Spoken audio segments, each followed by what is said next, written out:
Hi everyone and welcome back to another video. In today's video, we're going to go through 5 ETFs that you probably didn't know about. Now, we've gone through what ETFs are. We've gone through a step-by-step guide on how to pick the right ETF for you. So in today's video, I thought I'd go through ETFs that are in new and growing areas or in niches that are quite interesting for most millennials, which is probably why fund providers thought these ETFs would get quite a lot of interest in the retail market.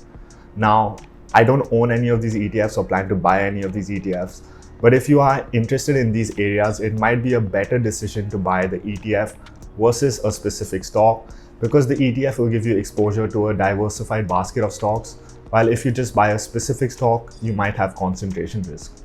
Now that that's out of the way, let's get started.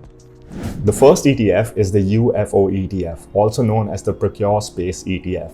Now, no, this ETF does not invest in UFOs, but it does invest in companies that derive a majority of their revenue from the space-related industry.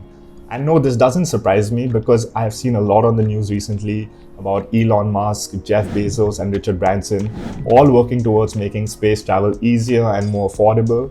And so the space industry is one that is growing, and this ETF basically gets you exposure to that industry. The ETF currently invests in more than 40 companies, including Richard Branson's Virgin Galactic. It also invests in Rocket Lab USA, Boeing, and Airbus.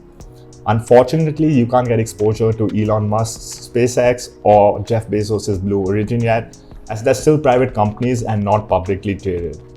The fund has a total size of 105 million and charges a net expense ratio of 0.75%.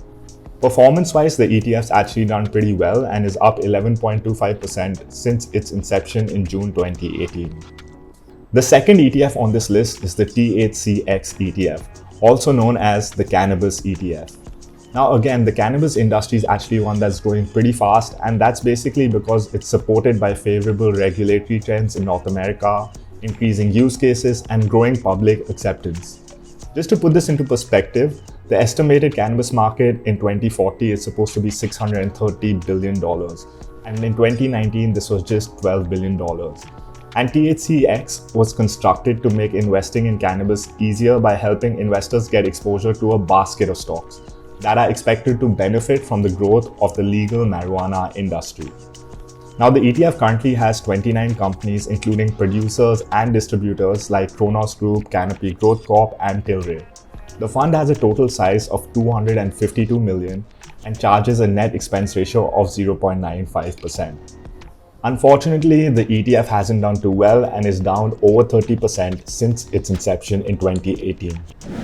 The third ETF on this list is the MVP ETF, also known as the ROUNDHILL Pro Sports Media and Apparel ETF.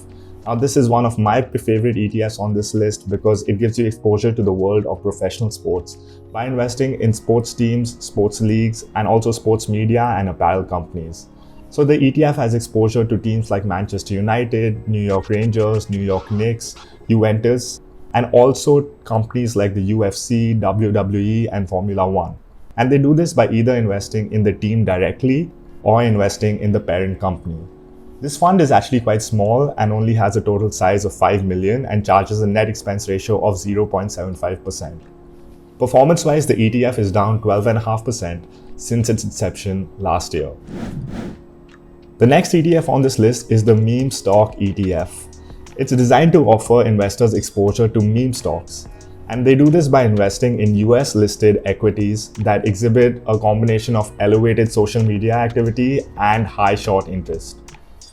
Over the past several years, retail trading volume has grown, and this is basically because there's been more commission-free trading and readily available brokerages for retail clients, and this has resulted in the emergence of meme stocks.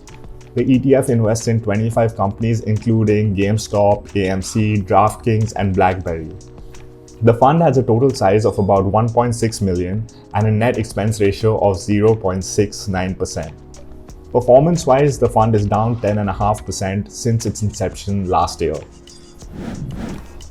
The last ETF on this list is the Gamer ETF, also known as the Wedbush ETFMG Video Game Tech ETF. And it's for investors who are interested in tracking companies that are involved in electronic gaming and the esports industry. This ETF is up a staggering 284% since its inception in 2016. And this doesn't surprise me because the esports and electronic gaming industry is a $314 billion global industry, and it's estimated to grow 49% by 2026. The fund has 111 holdings, and the ETF holds companies like Activision Blizzard, Electronic Arts, Take-Two Interactive, so all the big players in this. It has a total size of $101 million and a net expense ratio of 0.75%. And those are the 5 ETFs that you probably didn't know about. Let me know in the comment section below if any of these ETFs did interest you, if you own any of these ETFs or plan to buy any of these ETFs. Do like the video if you found this video useful or entertaining, and subscribe if you like this type of content. I'll see you in the next one.